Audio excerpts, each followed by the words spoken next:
तो बच्चों, संस्कृत शिक्षा शास्त्र विषय के अंतर्गत आज हम आपको त्रिभाषा सूत्र और उसमें अन्य जो शासकीय प्रतिवेदनाओं का संस्कृत शिक्षण पर प्रभाव है, इस विषय पर आज हम चर्चा करेंगे। सबसे पहले हम त्रिभाषा सूत्र की बात करते हैं। इससे पिछले जो अपना पीरियड था उसमें भी हमने आधुनिक पाठ्यक्रम में संस्कृत भाषा के स्थान पर चर्चा करते हुए जो तृतीय लैंग्वेज सीखने की बात है उस पर चर्चा की थी। लेकिन विभिन्न आयोगों ने संस्कृत के संबंध में अपने सुझाव प्रस्तुत किए हैं, जिसमें पहले विश्वविद्यालय आयोग जो 4849 में हुआ, उसके बाद माध्यमिक शिक्षा आयोग जो 5253 जिसका कार्यकाल है, उसके बाद 56 में एक केंद्रीय सलाहकार बोर्ड की स्थापना हुई और संस्कृत आयोग 1956 में हुआ। इन सब ने उसके बाद जो शिक्षा आयोग है, जिसको हम कोठारी आयोग के नाम से जानते हैं, जो 1964-66 में है, उन्होंने और राष्ट्रीय शिक्षा नीति 86, नई शिक्षा नीति और जो एक रिवाइज्ड पॉलिसी थी, इन सब में संस्कृत पर या त्रिभाषीय सूत्र पर, त्रिभाषीय फार्मूले पर बार बार चर्चा की गई, जिसके बारे में आज हम पढ़ेंगे। विश्वविद्यालय शिक्षा आयोग, जिसको हम राधाकृष्णन कमीशन के नाम से भी जानते हैं, इसमें ये भारत के स्वतंत्र होने के पश्चात पहला शिक्षा आयोग था जो डॉक्टर राधाकृष्णन की अध्यक्षता में विश्वविद्यालय स्तर पर शिक्षा सुधार करने के लिए विश्वविद्यालय शिक्षा आयोग स्थापित किया गया। आयोग ने 9वीं और 10वीं कक्षा के पाठ्यक्रम का शास्त्रीय विश्लेषण किया, सुझाव प्रस्तुत किए और प्रथम डिग्री से संबंधित बात की गई, जिसमें कि संघ की भाषा और जो वैकल्पिक भाषा है उस रूप में संस्कृत भाषा को चयनित किया गया। इसके लिए संस्कृत जो भाषा है और साहित्य है, ये हमारा एक तरह से उत्तराधिकार है, जिसमें अनुशासन का जो क्षेत्र है वो विस्तृत रूप से विद्यमान रहता है। उसके बाद माध्यमिक शिक्षा आयोग 1952-1953 में हुआ। माध्यमिक शिक्षा को सुधारने के लिए इस आयोग को गठित किया गया और माध्यमिक शिक्षा आयोग ने त्रिभाषा सूत्र को प्रस्तुत किया। आयोग ने इस सूत्र के दोनों विकल्पों के शास्त्रीय भाषा को स्थान दिया।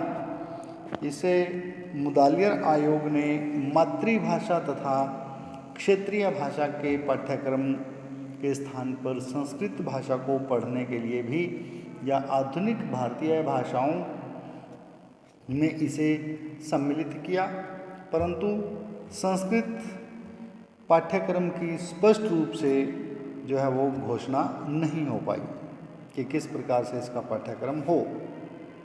आयोग ने कहा कि आधुनिक भारतीय भाषाओं के अध्ययन में हिंदी भाषा और प्रादेशिक जो भाषाएं हैं उसमें जो अंग्रेजी भाषा और जो अपनी प्राचीनतम भाषाएं हैं, जो जिनको हम किसी भी प्रदेश के अंतर्गत जो रखते हैं, उसमें संस्कृत के महत्व को स्वीकार किया गया। आयोग ने सांस्कृतिक एवं धार्मिक दोनों ही दृष्टियों से संस्कृत भाषा के महत्व को स्वीकारते हुए इसे ग्रहण करने की बात कही। संस्कृत भाषा की वर्तमान स्थिति पर हम खेद प्रकट करते हैं कि माध्यमिक शिक्षा आयोग ने इस तथ्य की ओर हमारा ध्यान आकर्षित करते हुए, आकृष्ट करते हुए कहा कि यदि यही स्थिति रही तो भय है कि कहीं जो अंतोतगत्वा इस भाषा का कहीं लुप्त ना हो जाए या पठन पाठन का कहीं लोप ना हो जाए, कि यदि यही स्थिति चलती रही तो अंत में ये भाषा एक दिन लुप्त होने की कगार पर आ जाएगी।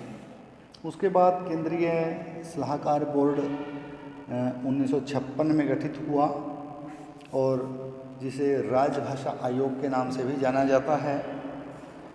उन्होंने भी अपनी प्रतिवेदना व्यक्त की और इस पर दृष्टिपात करते हुए स्पष्ट करते हैं कि इस आयोग ने संस्कृत भाषा के मौलिक महत्व को स्वीकार किया और केंद्रीय सलाहकार बोर्ड ने और राजभाषा आयोग ने दोनों प्रारूपों में भारतीय संस्कृति के संरक्षण हेतु संस्कृत भाषा के महत्व को सर्वोपरि माना।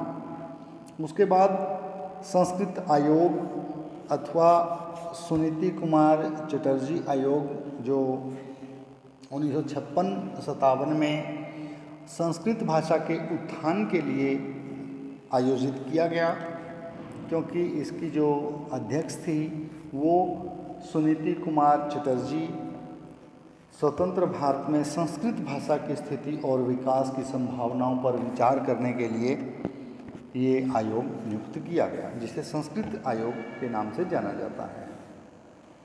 इस आयोग ने भी अपनी प्रतिवेदना स्पष्ट करते हुए कहा कि माध्यमिक विद्यालय के पाठ्यक्रम में संस्कृत भाषा को अनिवार्य रूप से स्थान मिलना चाहिए। इसके लिए यदि त्रिभाषा सूत्र में परिवर्तन करना पड़े तो किया जाना चाहिए। इसके बाद कुछ संस्कृत भाषा के विषय में सोचा समझा भी गया और जो रिपोर्ट प्रस्तुत हुई उसमें प्रथम रिपोर्ट, द्वितीय रिपोर्ट, तृतीय रिपोर्ट, 3 रिपोर्टें प्रस्तुत हुई। उनका जिक्र हम पिछले पीरियड में कर चुके हैं, लेकिन इसमें प्रथम जो योजना थी उसमें मातृभाषा तथा क्षेत्रीय भाषा और उसके बाद अंग्रेजी अथवा हिंदी भाषी प्रदेशों में के लिए आधुनिक जो भाषाएं हैं, यदि दक्षिण की कोई भाषा हो तो उसे ही अधिक महत्व दिया जाए। उसके बाद जो तीसरी भाषा है वो संस्कृत या अन्य कोई भी प्राचीन भाषा हो सकती है। द्वितीय जो योजना थी उसमें मातृभाषा और क्षेत्रीय भाषा, उसके बाद अंग्रेजी और फिर हिंदी तथा जो अन्य भारतीय भाषाएं हैं और उसके बाद ही संस्कृत भाषा का नंबर आता है। तृतीय योजना के अंतर्गत तृतीय योजना द्वितीय योजना की भांति ही थी, परंतु संस्कृत भाषा की परीक्षा न हो और समूचे जो परीक्षा परिणाम हैं उन पर इसका कोई प्रभाव ना पड़े और योग्यता और छात्रवृत्ति के लिए ही संस्कृत भाषा को स्थान मिलना चाहिए।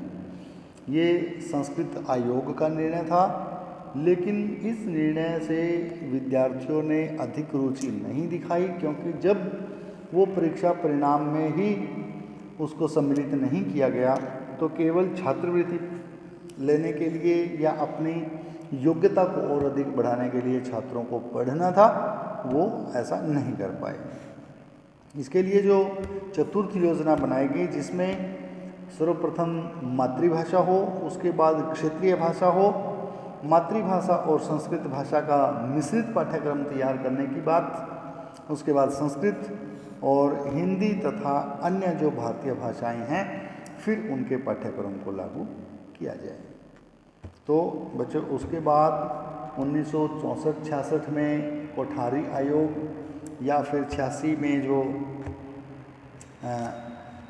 नई शिक्षा नीति हम उसको मानते हैं या फिर राष्ट्रीय शिक्षा नीति के नाम से जो है, क्योंकि राष्ट्रीय शिक्षा नीति द्वारा प्रस्तुत जो उसकी रिकमेंडेशंस हैं, उसकी जो संस्तुतियाँ हैं, उसके अध्ययन से या उसकी योजना में पहले मातृभाषा, उसके बाद हिंदी, अंग्रेजी के साथ या अंग्रेजी के अध्ययन के साथ साथ जो तीसरी जो भाषा होगी वो संस्कृत भाषा या अन्य कोई भी प्राचीन भाषा, भारतीय प्राचीन भाषा को स्थान दिया गया।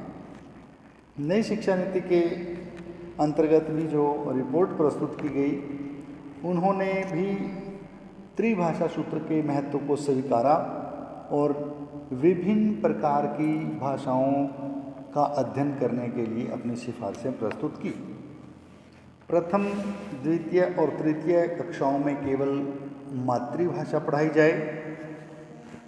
इसके बाद तीसरी और पांचवी कक्षा में मातृभाषा के साथ अंग्रेजी भाषा को सम्मिलित किया जाए।